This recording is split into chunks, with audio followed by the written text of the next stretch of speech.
Godavari radio శ్రోతలకు నమస్కారం. ఈరోజు మనం ఒక ముఖ్యమైన అంశాన్ని లోతుగా విశ్లేషించబోతున్నాం. బడ్జెట్ 2026-27. నమస్కారం. దీనికి మేం పెట్టిన శీర్షిక కాస్త ఆసక్తికరంగా ఉంటుంది. డబ్బులైపోయాయి.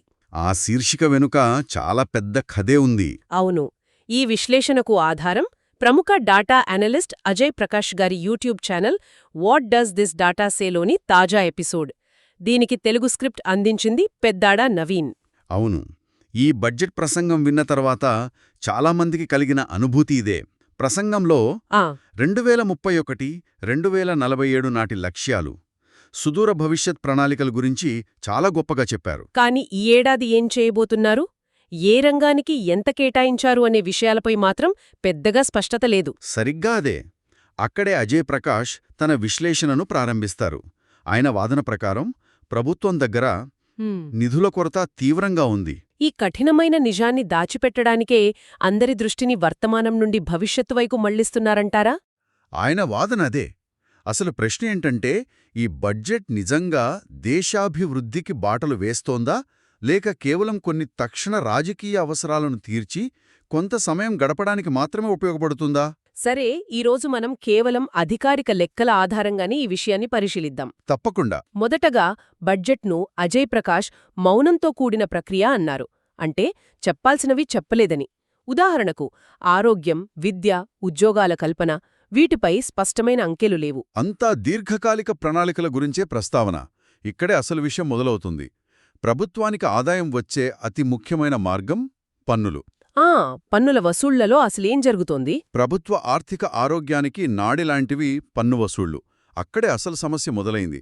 రెండు కీలకమైన విషయాలు మనం గమనించాలి. మొదటిది, మొత్తం పన్నుల వసూళ్లలో ఒక భారీ లోటు కనిపిస్తోంది. లోటు అంటే? అంచనాలకు వాస్తవ వసూళ్లకు మధ్య తేడానా? అవును. బడ్జెట్ వేసినప్పుడు వేసుకున్న అంచనాలతో పోలిస్తే ఈ ఆర్థిక సంవత్సరం ముగిసేసరికి పన్నుల వసూళ్లు సుమారు 3 లక్షల కోట్ల రూపాయలు తక్కువగా ఉండే అవకాశముంది. ఒక్క నిమిషం, 3 లక్షల కోట్ల? ఇది చాలా పెద్ద మొత్తం కదా? చాలా పెద్ద మొత్తం.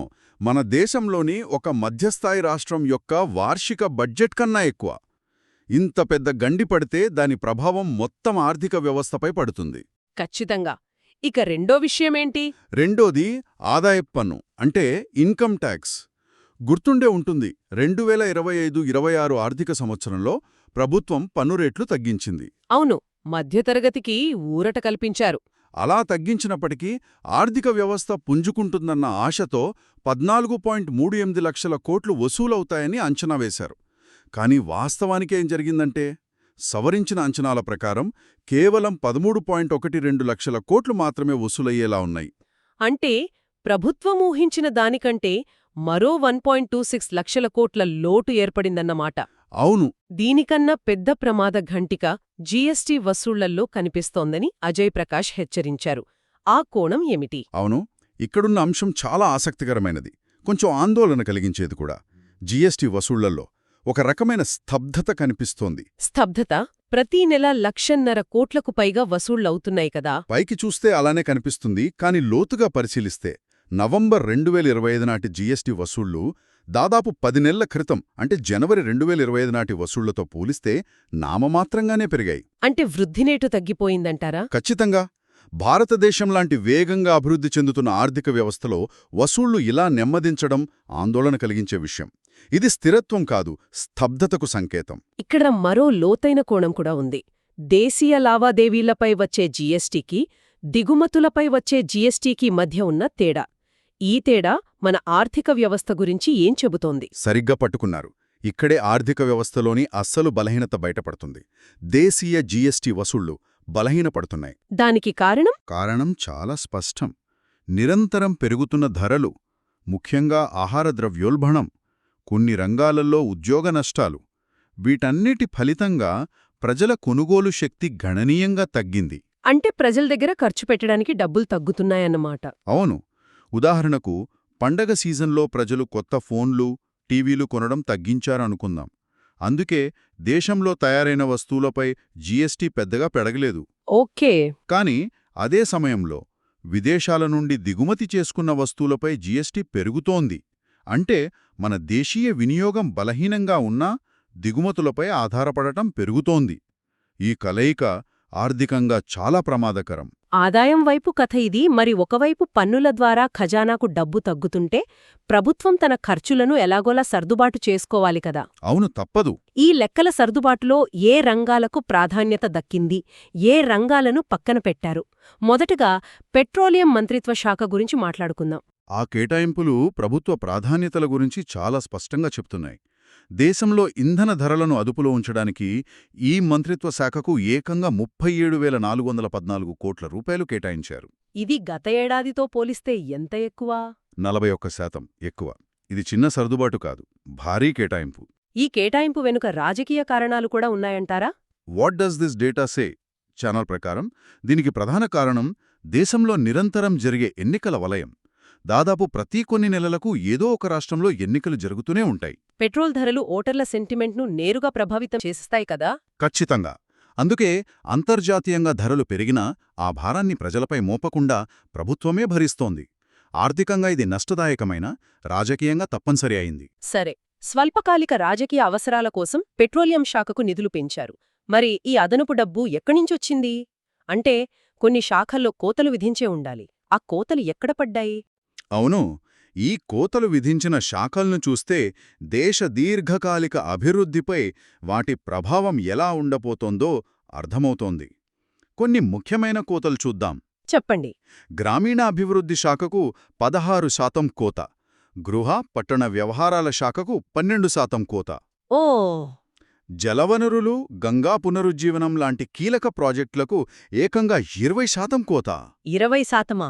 అవును, మరి ఇది చాలా ఆశ్చర్యం కలిగించే విషయం. దేశ భవిష్యత్తుకు అత్యంత కీలకమైన ఎలక్ట్రానిక్స్ అండ్ ఇన్ఫర్మేషన్ టెక్నాలజీ శాఖకు 17% కోత విధించారు. ఆగండి. ఎలక్ట్రానిక్స్ అండ్ ఐటీకి 17% కోత. ఒకవైపు digital India, make in India అంటున్న తరుణంలో ఆ రంగానికే నిధులు తగ్గించడమా? ఇది చాలా విరుద్ధంగా ఉంది. ఖచ్చితంగా. ఇది దీర్ఘకాలిక దృష్టిలోపాన్ని సూచిస్తోంది. వీటితో పాటు సైన్స్ అండ్ టెక్నాలజీ, పర్యాటకం వంటి భవిష్యత్తుకు పునాది వేసే రంగాలలో కూడా కోతలున్నాయి. అంటే దీర్ఘకాలికంగా ఉద్యోగాలు, ఆవిష్కరణలను సృష్టించే రంగాల నుండి నిధులను మళ్లించి స్వల్పకాలిక రాజకీయ ప్రయోజనాల కోసం ఖర్చు చేస్తున్నారని చెప్పవచ్చా? ఆ సంఖ్యలు అదే విషయాన్ని సూచిస్తున్నాయి. మరో ఉదాహరణ చెప్పాలంటే ఎన్నికల సంఘానికి కేటాయింపులు 25% పెరిగాయి. 25%? అవును. అలాగే త్వరలో అసోం ఎన్నికలు రాబోతున్న తరుణంలో ఈశాన్య ప్రాంత అభివృద్ధికి కూడా నిధులు గణనీయంగా పెరిగాయి. ఇది ప్రాధాన్యతలలో స్పష్టమైన మార్పును చూపిస్తోంది. సరే, ఇది చాలా ఆసక్తికరంగా ఉంది. అయితే ప్రభుత్వం రక్షణ, రైల్వేల వంటి పెద్ద రంగాల గురించి గొప్పగా చెప్పింది కదా. ముఖ్యంగా రక్షణ రంగానికి మూలధన వ్యయం 22% పెరిగిందన్నారు. ఇది సానుకూల అంశమే కదా. పైకి చూస్తే ఇది చాలా గణనీయమైన పెంపులా కనిపిస్తోంది. కానీ ప్రతి సంఖ్య వెనక ఒక సందర్భం ఉంటుంది. ఆ సందర్భాన్ని అర్థం చేసుకుంటేనే అసలు చిత్రం బోధపడుతుంది. ఆ సందర్భమేమిటి? గత ఏడాది పాకిస్తాన్తో ఆపరేషన్ సింధూర్ అనే 5 రోజుల సైనిక ఘర్షణ జరిగింది. దానికోసం ఊహించని విధంగా సుమారు 50,000 కోట్ల రూపాయలు ఖర్చు చేయాల్సొచ్చింది.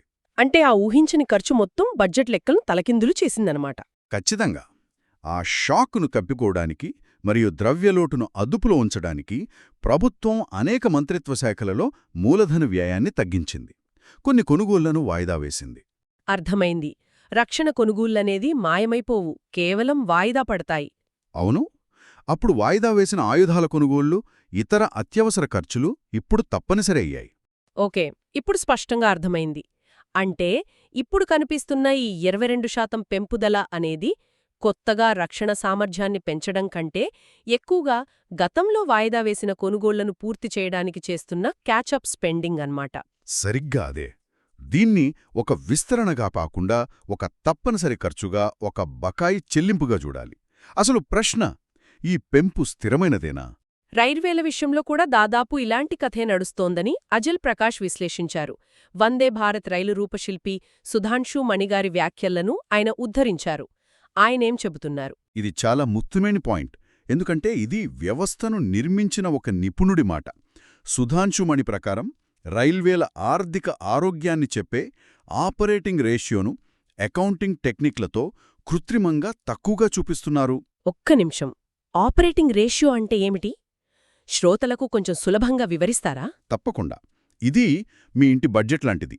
మీరు ₹100 సంపాదిస్తే మీ ఖర్చులు ₹98 అయితే మీ ఆపరేటింగ్ రేషియో 98. అంటే మీకు ₹2 మిగులుతాయి. సరే. కానీ మీ ఖర్చులు ₹107 అయితే మీ ఆపరేటింగ్ రేషియో 107. అంటే మీరప్పుల్లో ఉన్నారు. రైల్వేల విషయంలో ఈ అంకెను 100 కంటే తక్కువగా చూపించడానికి కొన్ని లెక్కల గారడీ చేస్తున్నారని సుధాంశు మణిగారి ఆరోపణ. అంటే రైల్వేలకు సొంతంగా మిగులు ఆదాయం దాదాపుగా లేదనా? అవును. వారి మూలధన వ్యయం అంటే కొత్త లైన్లు వేయడం, కొత్త రైళ్లు కొనడం ఇవన్నీ దాదాపు పూర్తిగా ప్రభుత్వం ఇచ్చే బడ్జెట్ మద్దతుపైనే ఆధారపడి ఉన్నాయి. అంతేకాక ఆయన మరొక మాట కూడా అన్నారు కదా, ఎంపిక చేసిన మతిమరుపు అని. అవును. ప్రభుత్వం ప్రతి బడ్జెట్లోనూ కొత్త క్యారిడార్లను, కొత్త ప్రాజెక్టులను ప్రకటిస్తుంది. కాని వాటి పురోగతి గురించి మాట్లాడదు. కొన్ని సంవత్సరాల తర్వాత పాతవాటిని ప్రజలు మర్చిపోయాక మళ్లీ కొత్తవాటిని ప్రకటిస్తారు. దీన్నే ఆయన సెలెక్టివ్ అమ్నీజియా అన్నారు. అంటే ఇక్కడ కూడా ఘనమైన ప్రకటనలో ఉన్నాయి కాని జవాబుదారీతనం లోపించిందన్మాట. అవును. ఆర్థిక క్రమశిక్షణ కూడా. సరే, మనం ఈరోజు చూసిన అంకెల ప్రకారం ఇది ఆశయాలతో కూడిన బడ్జెట్ కాదని, తీవ్రమైన పరిమితుల మధ్య సర్దుబాట్లు చేసే బడ్జెట్ అని అజయ్ ప్రకాష్ గట్టిగా వాదిస్తున్నారు. ఒక రకంగా చెప్పాలంటే ఇది వర్తమానంలోని తీవ్రమైన ఆర్థిక సమస్యలను పరిష్కరించే బడ్జెట్ కాదు. వాటిని భవిష్యత్తుకు వాయిదా వేసే బడ్జెట్. పడిపోతున్న పన్నురాబడులు, బలహీనమైన దేశీయ డిమాండ్, వీటిపై ఒక నిజాయితీగల సంభాషణ జరగలేదంటున్నారు. బదులుగా 2047 నాటి సుదూర భవిష్యత్ దర్శనాలను చూపించి వర్తమానంలో మన కళల ముందున్న కఠిన వాస్తవాలను చూడవద్దని కోరినట్లుగా ఉంది. అజయ్ ప్రకాష్ తన విశ్లేషణను ఒక సూటి ప్రశ్నతో ముగించారు. ఆ ప్రశ్ననే ఇప్పుడు శ్రోతల ముందు ఉంచుతున్నాం. ఇది అభివృద్ధి కోసం వేసిన బడ్జెటా, లేక కేవలం కొంత సమయం కొనడానికి వేసిన బడ్జెటా? ఈ ప్రశ్నకు సమాధానం ఎవరికి వారు ఈ అంకెల ఆధారంగా నిర్ణయించుకోవాలి. ముఖ్యంగా గుర్తుంచుకోవాల్సిన విషయమేమిటంటే, మనం ఇక్కడ చర్చించినవి అభిప్రాయాలు కాదు, బడ్జెట్ పత్రాల్లోని అధికారిక అంకెలు మాత్రమే. అవును. ముగించే ముందు ఒక చివరి ఆలోచన. ఈ అంకెలు, ఈ కోతలు, ఈ కేటాయింపులు ఇవి కేవలం బడ్జెట్ పత్రాలకే పరిమితం కాదు. అవి మన దేశ భవిష్యత్ ప్రాధాన్యతలను నిర్దేశిస్తాయి. ఒకవేళ ఒక దేశం యొక్క బడ్జెట్, దాని విలువలు, ప్రాధాన్యతల కథను చెబితే, ఈ అంకెలు రాబోయే సంవత్సరాల గురించి మనకు ఏ కథ చెబుతున్నాయి? దీని గురించి ఆలోచించండి. వచ్చే వారం మరో లోతైన విశ్లేషణతో కలుద్దాం. నమస్కారం.